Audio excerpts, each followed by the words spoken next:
Manalangin tayo bago tayo magpatuloy sa ating pag-uusapan sa umagang ito. Salamat po aming Diyos at nagpapasalamat po kami dahil kayo ang aming Diyos na makapangyarihan at salamat po dahil lagi po ninyo kaming ginagabayan, lagi po ninyo kaming inaantabayanan, lagi po ninyo kaming kinakalinga, Panginoon. Lord, hawak po ninyo ang aming future. You know the past, the present, and the future. Kaya dapat lamang na i-entrust po namin sa inyo ang buong isang taong to. At kung papaanong kami po ay tinawid po ninyo ng 2014 at pasok sa taong 2015, Lord, kami po ay buong buo, kumpleto. Ang dami naming mga bagay na pwede at dapat na ipagpasalamat sa inyo. Kaya naniniwala po kami na lagi pong the best yung plano po ninyo, yung purpose po ninyo para sa aming buhay. Bigyan po ninyo kami ng word in season, Lord, yung Rema word, yung living word today.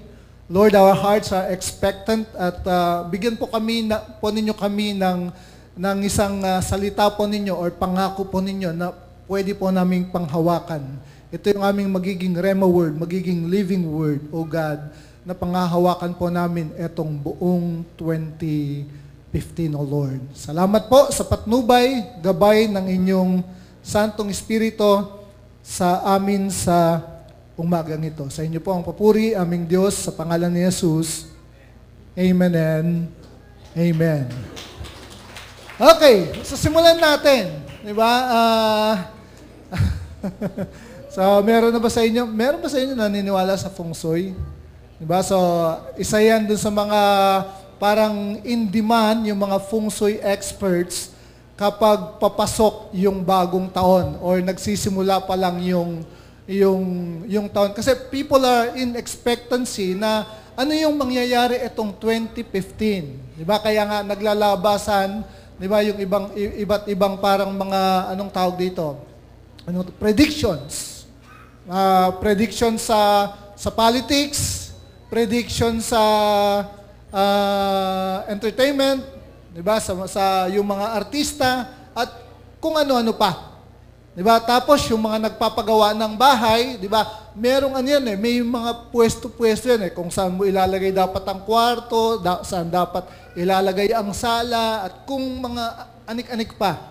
'Di ba? So, yun yung ganun ang tao So, kahit pa paano, iniisip natin kung ano yung mangyayari dun sa ating future. So, 2015, ang sabi nila, based on sa astrology, mga Chinese zodiac, it's the year of the wooden ship. Maganda kasi ship di ba? So, lahat tayo mga ship di ba?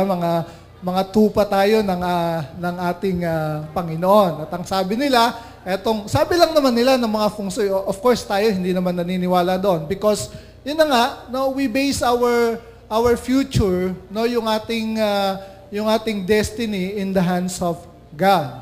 At ang lucky color daw for the year is, nakikita ko maraming mga naka-green. Ayan, it's the lucky color of the year of the wooden ship. Hindi naman tayo naniniwala dyan. So, tayo po na mga Krisyano, what do we expect this 2015? Ang gusto kong sabihin dito sa inyo, mga kapatid, we don't need to consult a feng shui expert para malaman kung malas ka ba o swerte ka ba etong 2015. Anyway, mga kapatid, sa mga hindi pa po nakakaalam, wala pong malas na Kristiyano. Hindi tayo naniniwala sa malas at hindi tayo naniniwala sa swerte. Dun sa luck. Kasi we know that we are already blessed. Blessed is different from parang swerte. Kasi ang swerte, mga kapatid, it's ala chamba lang yan Diba? Chamba lang yan. Ang blessed, it's certain. Diba? Sigurado. Kasi ang Diyos ang nagproklama, ang nag-declare that you are already blessed. So mga kapatid, Hindi mo kailangan ng isang astrologer, hindi mo kailangan ng isang feng shui expert para lamang malaman kung ikaw ay swerte etong taong ito. So, ang ating pag-uusapan mga kapatid is this, dahil nga our hearts are in expectancy, ano yung mangyayari etong 2015. Okay. So, what to expect in 2015? Actually mga kapatid, hindi lang naman in 2015. No? Kasi as Christians, madali na nating, lalo na kapag medyo matagal ka ng Kristiyano, nakikita mo na kung papaano gumalaw ang kamay ng Diyos. At gusto kong sabihin sa inyo, mga kapatid, na tayo bilang mga anak ng Diyos, meron lang 3 bagay na inaalaw ang Diyos sa buhay natin na maranasan natin. And under these 3 category, 3 things na inaalaw ng God na ma-experience natin, lahat ng mga pangyayari nagfo-fall dun sa bawat isang category. So, lahat ng ma-experience natin, lahat ng ma-experience ng tao, either will fall into one of these 3 categories. Okay? So, eto yung mga pwede nating asahan na mangyari or mag-befall dun sa buhay natin as Christian. Hindi lang sa mga Christians, kundi dun sa lahat ng mga tao. Pero as Christians, bilang mga believers, naintindihan na natin ngayon na ito yung mga inaalaw ng Diyos na ma-experience natin. Okay? At bawat isang category, mga kapatid, merong purpose ang God at meron ding warning ang God. Dun sa bawat experience na mararanasan natin. Okay? Ready na kayo? So what to expect? Ano yung mga posibleng mangyari or mag-befall sa atin this 2015? Pero sinasabi ko sa inyo, not only this 2015, kundi lagi naman yan yung mga na-experience natin. Okay? So, number 1, mga kapatid, na inaalaw ng Diyos na ma-experience natin is, of course, unahin na natin the blessings. Iba-iba lang ang mukha ng blessings. How many of you here are blessed? Talaga namang blessed kayo pagpasok ng 2015. Iba-iba nga lang ang mukha ng blessings. Di ba? Merong spiritual blessings. Okay? Pag you are spiritually blessed, you are also emotionally blessed. Right? Kasi pag you are spiritually blessed, ibig sabihin meron kang joy, 'di ba? Meron kang contentment, meron kang satisfaction, 'di ba? Those are the things, yung mga spiritual blessings, those are the things that money cannot buy. Yun po yung mga spiritual blessings. Joy, peace, love, 'di ba? Harmony, yung tinatawag nating shalom, those are the things that money can't buy. Okay? Subukan mong pumunta ng grocery store. Sabihin mo dun sa doon, kung sinong dicer ang nando doon. Meron ba kayong tinitindang peace? Tuturo niya sa'yo dun sa may wet market portion. Ibang peace ang ituturo niya sa'yo. Of course, that is fish, di ba? Yung isda. Di ba? Pero kahit saan ka pumunta, butika, di ba, grocery, supermarket, or whatever, hanap ka ng peace, hanap ka ng joy, di ba? Hanap ka ng love, hanap ka ng contentment, hindi mo yan mabibili. Those are spiritual blessings that only God can give to man. Sabi ni Jesus, peace I leave to you.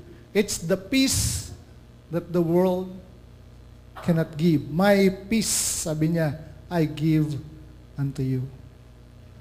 Amen ba yun? Natutuwa ba kayo doon na meron kang peace? Peace of God, di ba? Yung peace ng heart mo, the peace of God, sabi ng Bible, that passes all understanding. Di ba? So, hindi nabibili. Spiritual blessing. Okay? Another blessing is the blessing of health. Yung physical blessing of health. Yung ikaw ay malakas, malusog. Di ba?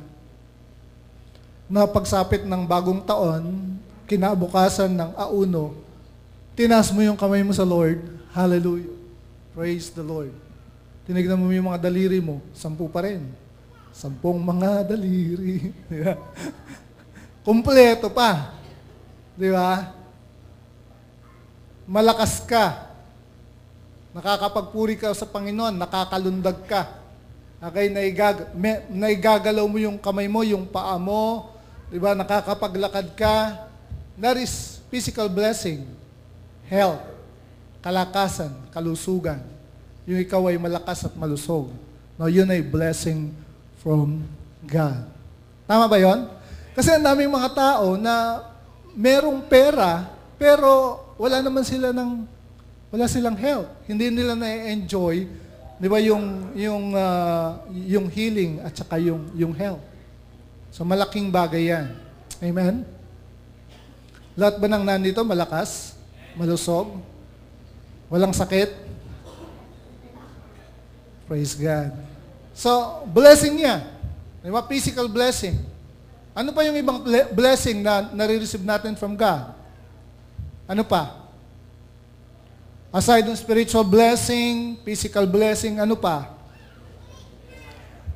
Financial blessing. Of course, lahat tayo, halos yata gusto natin financial blessing, di ba? Financial and material blessing, yung mga relationships that we have.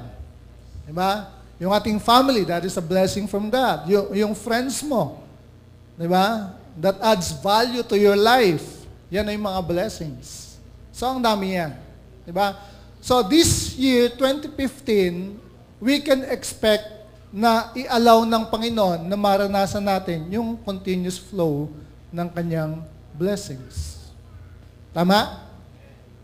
Wala naman sigurong tatanggi sa inyo sa blessing. Okay. So sabi ng Deuteronomy chapter 28 verse 12, sabay-sabay po nating basahin. Ready, go. The Lord will open to you His good treasure, the heavens, to your land in its season, and to bless what? All the work of your hand. Pagsabi nga po natin ng malakas, all the work of your hand. Pagpapalain niya lahat ng gawa ng iyong mga kamay. Of course, this kind of blessing is progressive. Hindi naman yan parang within 24 hours. Diba? Lahat ng blessing ng Panginoon, progressive yan. Okay? Pero ang malinaw na sinasabi dyan, and to bless all the work of your hand. You shall lend to many nations, but you shall not borrow. Sarap nun, di ba? Yung hindi ka na nangungutang. Dahil overflowing na yung financial, parang binibigyan ka ng dollar, diba? So, you shall lend to many nations, but you shall not borrow.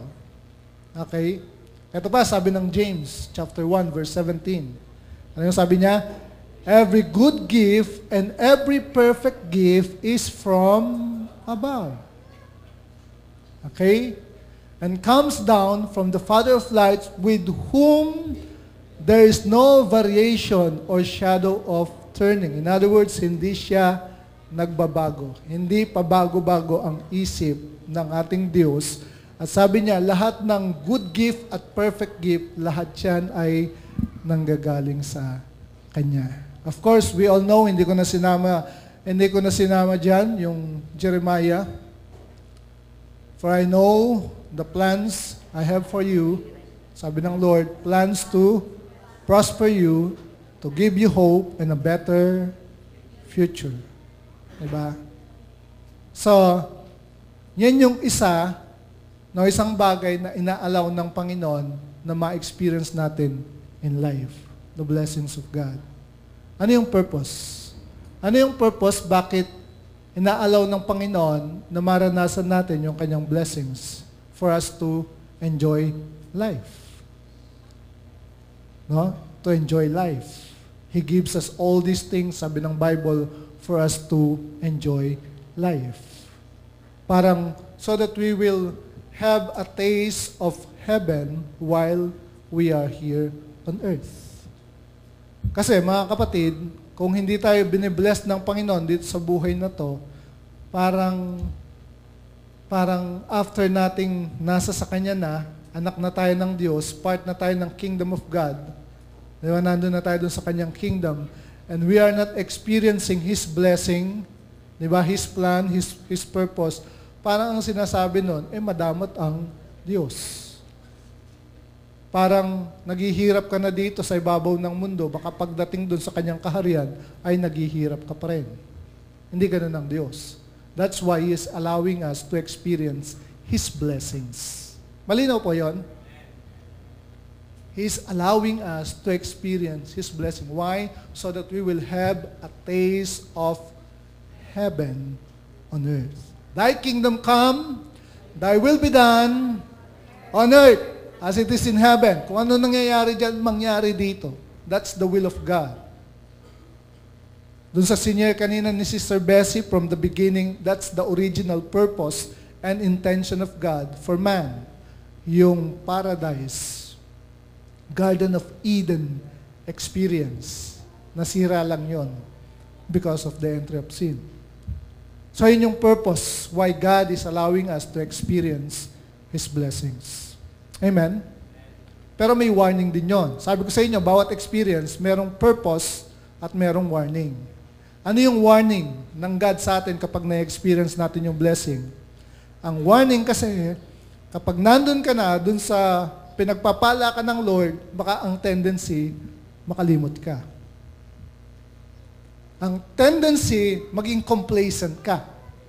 Ang tendency, maging kampante ka. Tingnan niyo, ang isang Kristiyano, lalo na bago siya nakakilala sa Panginoon, pinagdaanan niya lahat ng hirap, adversity in life. Nung makakilala sa Panginoon, di ba, ang init-init niyan? Di ba, very passionate yan kung mag-pray, Lord, parang hinihila ang langit pababa sa lupa. Di ba, ganun manalangin niya. Pero, habang tumatagal at na-experience na yung blessing ng Panginoon, hindi na minsan ganun ka-passionate. Medyo nagiging complacent na ang Kristiyano. Napansin nyo? Marami akong nakitang ganyan eh. Meron nga mga nagpa-pray na lumapit sa pastor, Pastor, panalangin mo, makaalis lang ako, makapag-abroad ako. Susuportahan ko ang simbahan natin. Ayun, pinanalangin, nakaalis. Nung makaalis, adios, sayonara, mi ultimo adios. Never seen, never heard. Hindi mo na nakita, hindi ka na nakarinig. Di ba? So, tapos, makikita mo dun sa FB account, pulos pa picture na dun sa, di ba? Kung saan na kumakain, di ba? Kung saan lugar. Kakarat, baka na, di ba? So, that is the danger of prosperity. Kaya merong danger din ng prosperity eh. Di ba? Kaya merong purpose ang God why He is allowing you to experience blessing and prosperity. At the same time, meron ding warning. Kaya dito, sa tatlong ito, experience natin, ang pinaka-bottom line dito is to what? Guard your heart.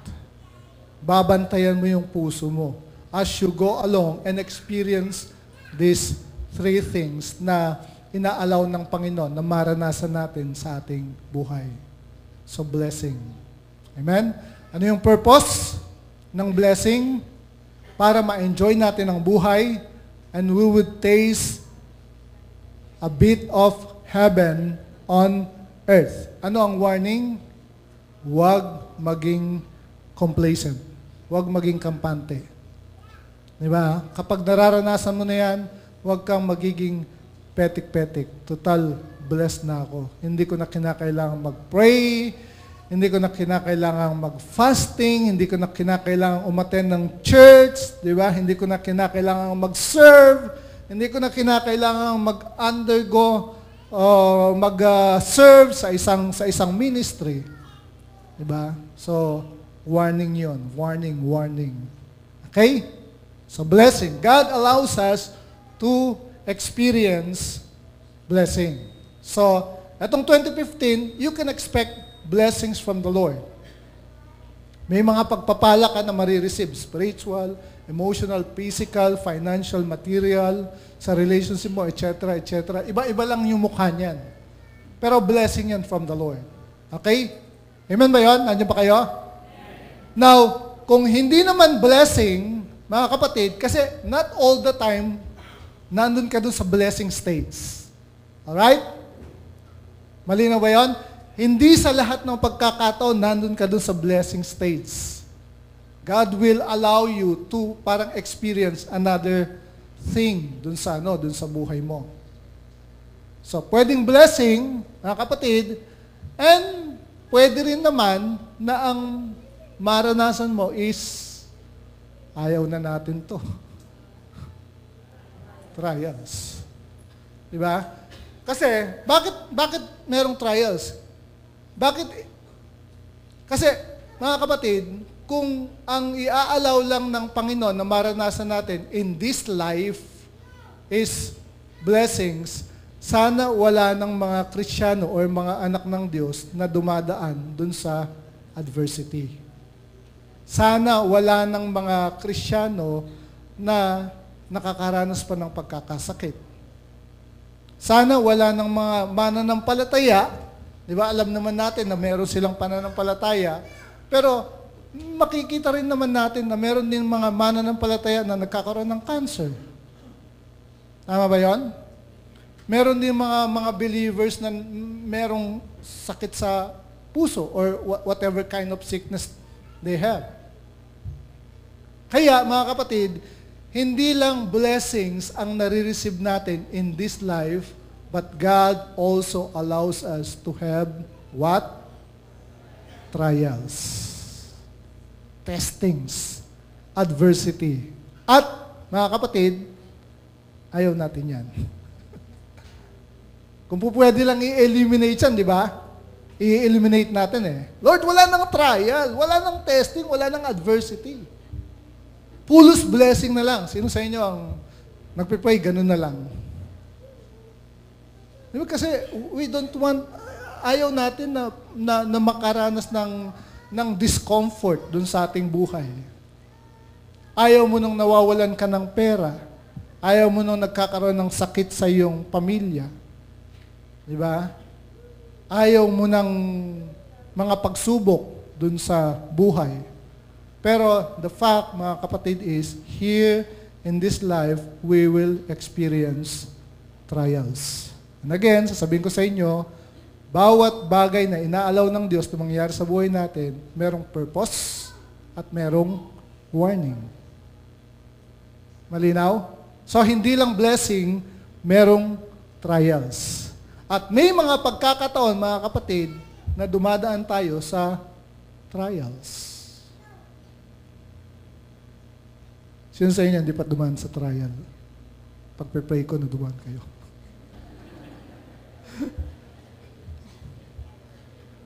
Pero, if we will be honest, mga kapatid, na dun sa ating mga sarili, lahat tayo merong pinagdaanang trial, one way or another. Iba-iba nga lang ang bigat. Merong small, merong medium, merong large, merong extra large, merong triple, extra large. Depende. Di ba? Doon sa kaya ng iyong pananampalataya. Amen ba yon? So lahat tayo, one way or another, we experience trial in life. At inaalaw yan ng Panginoon na mag-befall sa atin. Sabi ng Bible, James chapter 1, verse 2 hanggang 4, New King George Version. King James. Okay, walang King George. My brethren, sabi niya, count it, all joy when, what? You fall into what? Ano ibig sabihin ng values? Different, di ba? Iba-iba. Okay? Kaya iba yung trial mo dun sa trial ko. Di ba? Iba yung trial ni Jao dun sa trial ni R.A. Ang trial ni Jao, ang kanyang pagsubok ay yung sobrang pagiging gandang lalaki. Yun ba? Pogi problem. Ganda naman ang trial mo, brad. Pogi problem lang. Hindi, yun yung fact, di ba? Medyo nagpatawa lang ako ng konti, di ba? Pero sabi niya, my brethren, sino sumulat ng James? Of course, si James. Alam namang si Paul ang sumulat niyan. Kaya nga James, di ba? The Apostle James. Count it all joy, sabi niya, when you fall into various trials. And then, binanggit na niya kaagad kung ano yung reason or kung ano yung purpose ng trial. Ano yung purpose? Knowing, sabi niya, that the testing of your faith produces patience. Tiyaga. But let patience have its perfect work, that you may be perfect and complete, lacking nothing. So, merong trials. Di ba? Hindi natin may dideny yan. At ang purpose ng trial, mga kapatid, is para to better us, to make us better person. Amen? Kasi, sa aminin natin at sa hindi, marami tayong mga immaturities, marami tayong mga weaknesses dun sa ating mga buhay. Mga tawag nila doon, mga rough edges minsan na kinakailangang lihain ng Diyos. Diba? Kinakailangang i-mold ng Panginoon. That's why, kaya ina-allow niya na dumaan tayo dun sa trial. Baka dun sa heart mo, merong selfishness. So, God will make it sure na i-deal niya yung selfishness na yan, yung greediness. Diba? O yung pagiging hambog mo, pagiging mayabang siguro. Diba? Or pagiging whatever. Kasi hindi naman natin kita yan eh. Only God knows the heart. Ang Diyos lang ang nakakaalam ng puso at saka iniisip ng tao. Akala natin minsan, kilala natin ang ating sarili. Akala natin, alam natin kung ano nilalaman ng ating mga puso. Pero hindi. Sabi ng Jeremiah, the heart is deceitful above all things, who can know it? Tama? Kaya ang sinasabi lang, follow your heart. Hindi yun period. Kasi the heart is deceitful. Amen? Follow your heart, but bring your, anong kasunod nun? Bring your head. Head ba? Also, or your mind? Mind. Parang, okay, sige. Pakiramdaman mo kung ano sinasabi ng puso mo, pero tandaan mo, mas mataas ang isip kesa puso. Unang ginagamit to, bago ito. Kasi madalas etong puso, the emotion, highly what? Illogical. It doesn't follows logic. Okay? E madalas, we need to be logical. Objective ka dun sa iyong pananaw, dun sa buhay. Amen ba yon?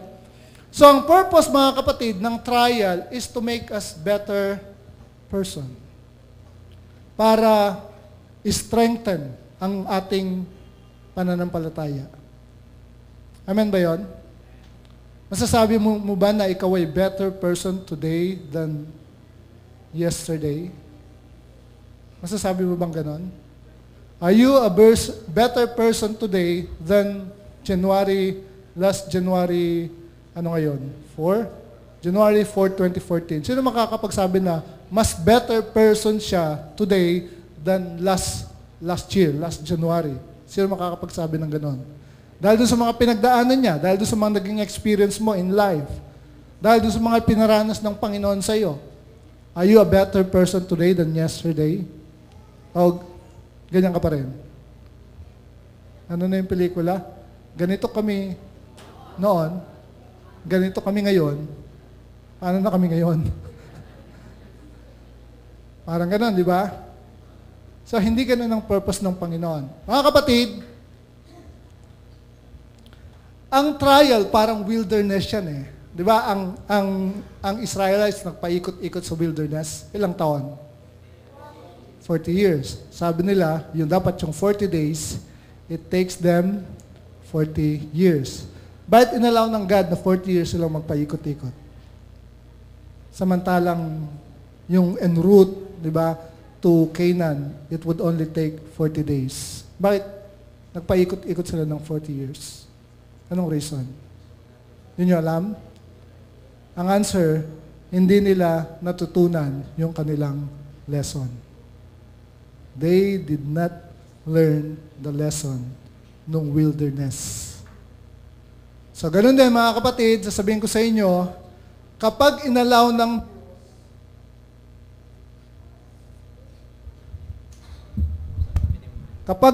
ng Diyos na ikaw ay dumaan sa isang trial, kapatid, learn the what? Learn the lesson. Kasi until you are not learning your lesson dun sa trial na yon, papaikot-ikot ka dun. Paulit-ulit ka. Kaya magtataka ka eh. May mga tao nagtataka sila, bakit yung trial na yon, yung hardship na yon, yung problemang yon, paulit-ulit na nangyayari sa kanilang buhay. Why? They are not learning the lesson. They are not becoming a better person. Naintindihan po natin? Nalilinawan po ba tayo? Amen. Lumalabo ba yung kalinawan o yung malinaw, lumalabo na? O lumilinaw naman yung kalabuan? Amen. So, yun yung purpose. Tandaan nyo mga kapatid, kapag merong trial, sino sa inyo naniniwala na nothing happens by accident? Lalo na sa isang Kristiyano. All things, Romans 8:28, all things work together for the good of those who love Him, those who are called according to His purpose. So, merong purpose ang trial. Ang purpose ng trial for us to become a better person. Para mas better ka today than yesterday. Malinaw yan mga kapatid. Kaya ang warning ng trial, kapag hindi mo yan natutunan, it will what? Break you. Instead of making you better, you will become a bitter person. Amen po yon. Kaya may mga makikita kang Kristiyano, mga imbes na maging better, naging bitter sila. Diba? Sinisisi nila kung kani-kanino na yung mga bagay na kung bakit sila ganun, kung bakit ako ganito, kung bakit kasi ganyan kayo. Alam mo yon? Nakakita na kayo ng taong ganon? Kaya ako ganito, kasi ganyan ka. Diba? So, isinisisi nila yon dun sa iba. They are not becoming a better person. Malinaw po yon? Andiyan ba kayo? Gising pa? Okay. So, yun po yung trial. So, blessing, yung una, God allows us to experience blessing. Pwede rin naman na trial. And then, pangatlo, God na ina-allow ng Diyos na ma-experience natin ay what? Hulaan nyo.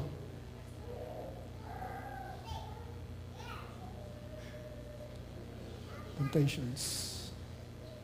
Ina-allow din ng Diyos na makaranas tayo ng temptations. Mga kapatid, ang trial, it will make you parang a better person.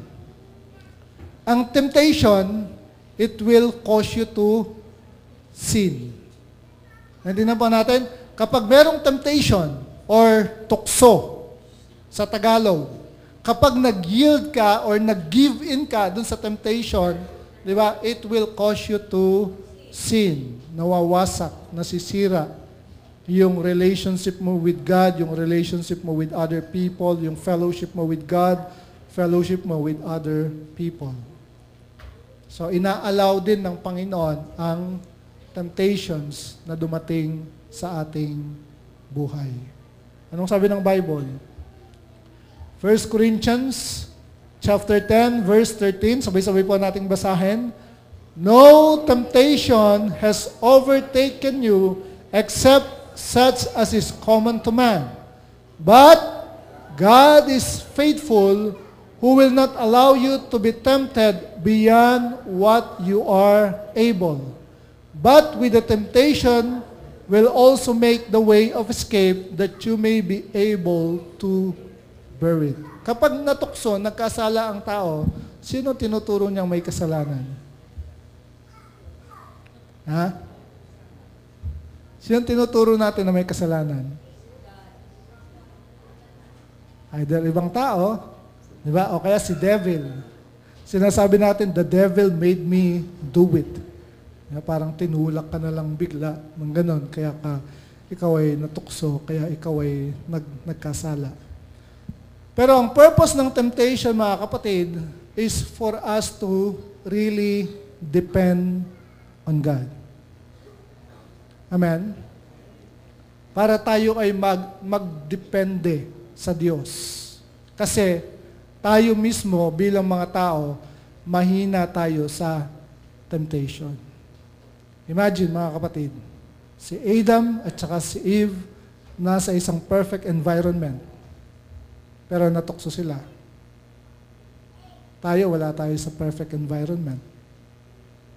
That's why we need to really depend on God. Amen ba yun? Di ba? Parang sabi niya, di ba dun sa taas, temptation, it's everywhere. Kahit saan ka naman pumunta eh. Nandyan ang tukso. Di ba? Ang daming mga pamilyang nawasak, di ba, ang nasira dahil sa temptation. Bakit kinagat ni Adan? Di ba? So, siguro, ikaw mismo, habang sinasabi ko to, naglalaro dun sa isip mo, yung kapitbahay mo, di ba, yung kaibigan mo, na nawasak yung buhay or nawasak yung pamilya dahil dun sa pag-give in nila dun sa temptation. Mga kapatid, no one or nobody can really defeat temptation. That's why we need to depend on God. Amen ba yun? At sabi ng Bible, God is what? Faithful. He will not, allow you to be tempted beyond what you are able. Ibig sabihin, kung ano lang yung kaya mo, yun yung i-allow niya na parang tukso na dumating sa buhay mo. Sa isang survey na ginawa ng Barna, yung Barna kasi it's a parang Christian group, parang sa stats sila sa mga statistics. Parang SWS, nagkakandak ng mga survey. Pero itong Barna, ang kinakandak nito, yung sa church, sa mga Christians, diba? So yun yung kanilang ginagawa. So sabi niya, nagkandak sila ng isang survey why people give in to temptation. Ito yung naging resulta. Why we give in to temptation. So, dun sa kanilang mga tinanong na tao, out of 100 yata yan, ito yung lumabas na resulta. Tinanong nila, bakit ka nag-give in dun sa tukso? Or bakit ka natukso? Sabi niya, yung 50% ang sinagot, hindi sila sigurado. In other words, hindi nila alam. Okay? Basta pagising nila siguro, nandun na sila. Di ba? Pagising siguro, nandun na sa kama ng iba. Kama ng kapitbahay niya, siguro. Ganun, di ba? So, not really sure. Hindi ko alam. Di ba? So, 50% yun. Yung 20%, sabi niya, kaya sila nag-give in sa temptation is what? To escape or get away from real life. Di ba? Bakit nagbisyo? Ano yung kanta? Ano yung kanta doon sa bisyo? Natutunang gustuhin, nagsimulang lumalim, kabilin. Ano na simula nun? Yung, di ba parang sinasabi doon sa simula, ayaw niya sa simula? Di ba? Ayaw niya sa simula. Di ba? Pero kalaunan, parang nagustuhan na niya. Okay, so ang iba, mga kapatid, kaya sila nag-give in sa temptation, it's a way of escape for them to get away from real life. Magulo kasi sa amin eh. Kaya para makatakas ako doon sa magulong mundo, di ba? Alam niyo yon? Kaya nagdroga, natutunang uminom, natutunang mag-ecstasy, mag-extanyo, kung ano-ano pa. Di ba? So, yun yung kanilang reason. to get away from the real life. Ano pa? 20% sabi nila because I enjoy it. Diba? Na-enjoy ko yung temptation, yung tukso. 8% to feel less pain. O nga naman, kapag naka-high ka na, di ba? Kapag lasing ka na, lango ka na sa alak. Na parang wala ka ng problema. It's an escape from reality. 7% to satisfy people's expectation. Dahil sa barkada. Di ba? Na aya lang ng barkada. Sige, hindi ka na makatanggi. Bro! Ay, ano ba tawagan na? Tol! Ano ba tawagan? Ano tawagan? Bes! Beb! Be. Ganon. Di ba? So, halika! Shot mo na. Diba? Grupo kayo. Diba? Nagaya yung isa, tara, inom muna tayo, MP muna tayo, MP. Sino si MP? Kamo? Sino si MP? Well, hindi mo alam, hindi mo kalala si MP, hindi si Emperador. Kaya sinasabi lang, natadyakan ng pulang kabayo. Red horse naman yon, diba?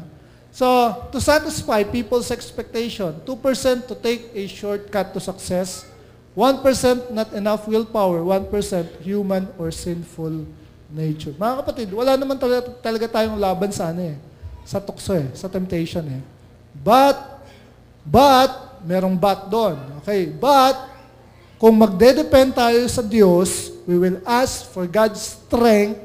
Doon sa buhay natin, sasabihin natin, God is my strength. I can do all things through Christ who strengthens me. Then we overcome temptation. Amen ba yun? Andiyan pa kayo? Gising pa kayo? Okay. So, these are the three things, mga kapatid, na inaalaw ng Panginoon na ma-experience natin in life. It will fall into one of this category. It's either blessing or minsan naman trial at minsan naman temptation. Lahat yan merong purpose. Diba? At meron ding warning. Ang warning na itong temptation, kapag nag-yield ka, nag-give-in ka into temptation, you will be destroyed. Sin will destroy you. Ikita mo, di ba? Yung mga artista dati na nung nagsisimula sa movie, ang ganda-ganda. Pero dahil nagdroga, before and after, yan makikita mo yung malaking difference. Temptation, yung sin destroys a person. Sinisira niya ang pagkatao ng isang tao, yung tao mismo. Amen ba yun? Okay, so yun yung tatlong bagay na inaalaw ng Panginoon na maranasan natin. Magfo-fall lang yan either into one of those categories. It's either a blessing, trial, or temptation. Pero kita ko ngayon, pulse mga blessing yata kasi mga nakangiti lahat Mga mukhang blessed na blessed So, ano yung promise na pwede nating panghawakan etong 2015? No? Na anuman yung ating mararanasan sa ating buhay, ito yung God's promise that we can hold on to. Okay. Sabi ng Isaiah 54 verse 17, sabay-sabay po nating basahin. Go. No weapon formed against you shall prosper, and every tongue which rises against you in judgment you shall condemn. This is the heritage of the servants of the Lord, and their righteousness is from me, says the Lord. Kapag medyo inunawa mo yan, pinagbulay-bulayan mo yan, di ba? Kagaya nito mga kapatid, ano yung purpose ng weapon? Di ba? Ang weapon, siyempre alam natin kung bakit ginawa yan. Ang weapon ay destined to destroy, to harm. Di ba? Makapangwasak. Di ba? So, ang sinasabi sa atin dito, ang promise ng Panginoon, no weapon formed against us will prosper. Ibig sabihin, anumang sandata, di ba, na inihanda o ipinlano ng kaaway laban sa iyo, hindi ito makakapanaig. Okay, so that's a promise. And then, ang sabi niya, Every tongue which rises against you in judgment, you shall condemn. No, yung spirit of condemnation, di ba? Yung mga accusations of the enemy, di ba? Madalas yan ang sumisira sa atin, yung bulong sa atin ng kaaway na you're nothing, di ba? But a second rate, copycat, etc. Di ba? So yun yung mga bulong sa atin ng kaaway. Ang bulong niya sa atin, madalas ang bulong sa atin ay yung negatives, our inabilities, what we cannot do. Pero ang sinasabi diyan, every tongue that rises against you in judgment, you shall condemn. Dapat kapag merong mga ganong suggestions ang evil, you need to cut it off. Sabihin mo, no, I can do this. No, I'm a child of God. Okay? Pero sabi niya, this is the heritage of the servants of the Lord, and their righteousness is from me, says the Lord. So, mga kapatid, ito yung promise of God na pwede nating panghawakan all year round. Na lagi nating sasabihin, no weapon formed against me, or no weapon formed created by the enemy against me shall prosper. And every evil suggestion, every evil word, accusation that is parang being brought forth into me, I will condemn. Ito yung power of the tongue, yung declaration. No? Yung life and death are in the power of the tongue. So kung ang sinabi sa'yo, negative, don't accept it. Okay? Cut it off. And declare God's blessing. Declare yung righteousness mo sa Panginoon. Sabi niya, this is our heritage. This is our inheritance. At yung righteousness natin, it comes from the Lord. Ganyan din yung sinasabi sa Amplified, pinahaba lang, no weapon that is formed against you shall prosper, and every tongue that shall rise against you in judgment, you shall show to be in the wrong. This peace, righteousness, security, triumph over opposition is the heritage of the servants of the Lord, those in whom the ideal servant of the Lord is reproduced. This is the righteousness or the vindication which they obtain from me. This is that which I impart to them as their justification, says the Lord. Okay? So, kung trial man yan, temptation man yan, blessing, wala tayong masyadong problema. Pero kung merong trial, merong temptation, declare mo kagad, no weapon formed against me will prosper. Amen ba yun? Ibig sabihin, walang anumang masamang pangyayari, masamang balakin ng kaaway sa buhay mo na makakapanayig laban sa iyo. Declare God's promise into your life this year. No weapon formed against me shall prosper. No plan of the enemy against me will succeed. Amen? So in conclusion, mga kapatid, sabay-sabay po nating basahin, no? Whatever God allows you to go through this year, I'm very sure that He will see you through. Amen ba yun? Wala kang pagdadaanan. Walang anumang pangyayari sa buhay mo na mararanasan mo itong taong ito na makakapagpabagsak sa iyo. Why? Kasama mo ang Panginoon at sisiguraduhin niya na itatawid ka niya. He will make you victorious. Amen? Amen ba yun? So, trial man yan or temptation with this, di ba, idea in mind, no, na walang iaalaw ang Diyos na bagay na mangyari sa atin na talaga namang hindi niya sisiguruhin na ito ay ating malalampasan. Sisiguraduhin niya na yung pangyayaring yun ay ating malalampasan at yun ay ating mapagtatagumpayan. Amen ba yun? Tama ba yun, mga overcomers? Dinideclare na ba natin yung victory this 2015? Amen. So ano man ang pagdaanan natin this 2015, alam natin, we are overcomers, we are victorious, more than conqueror in Christ's name. Tayo pong lahat ay tumayo at tayo manalangin. Magpasalamat tayo sa Panginoon for the victory. No, na pagsimula pa lamang ng taon, alam natin na tayo ay binigyan na niya ng katagumpayan sa ating buhay. Panginoon, salamat po at dinideclare po namin yung victory, Lord God, Anuman po yung anuman po yung aming pagdadaanan, Panginoon, whether it's a blessing, a testing, or a trial, alam namin, meron po kaming victory, Lord God. Meron po kaming katagumpayan dahil kayo po ang nagbibigay sa amin ng katagumpayan. Kayo po, Panginoon, ang nagfa-fight dun sa aming mga battles, Lord God. All we need to do is to stand still, to stand in faith, Lord God, to trust in you at may experience namin, Panginoon, ang complete victory, Lord God, na ibinibigay po ninyo sa inyong mga anak, Panginoon. As your people, Lord God, as a child of God, I declare that we are victorious in Christ's name. I-declare po natin, I am victorious in Christ's name. I have victory this year because Christ is my victory. Amen. Thank you, Lord. Marami pong salamat, Panginoon. Binibigay namin sa inyo ang lahat ng papuri sa pangalan po ng aming Panginoong Hesus. And everyone say, Amen. All the best for 2015.